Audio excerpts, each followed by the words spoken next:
দুপুর হলে এরা কি সুন্দরভাবে এসে বসে থাকে দেখো। আমি খাবার মাখি এখানে আর ওরা কিন্তু চুপচাপ বসে থাকে। তারপরে খাবার মেখে এখানে আমি প্রথমে দিয়ে দিই। আর আমার চিঙ্কুকে তো জানোই, নিচ থেকে খেতে চায় না। ও কিন্তু একদম ওপরে বসে আমার হাত থেকেই খাবার খায়। আর বাকিরা কিন্তু এইখানে খাবার দিয়ে দিলে চুপচাপ এসে খেয়ে যায়। দেখেছো, এরা কিন্তু চিঙ্কু পিঙ্কু কেউ নয়। তো এরাও এখন মাঝে মাঝে কিন্তু হাত থেকে টুকটাক খাবার নেয়। বসেছিল যেহেতু একটু মাছ দিলাম, তো কি সুন্দরভাবে মুখে নিয়ে নিল দেখো। আর চিঙ্কু কিন্তু এখনও আসেনি।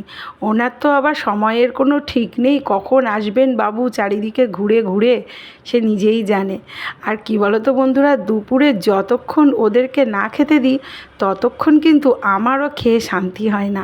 সত্যি কথা বলতে, ওদেরকে খেতে দেওয়ার পরে তারপরে গিয়ে আমি খাই, তাহলে আমারও ভীষণ ভালো লাগে।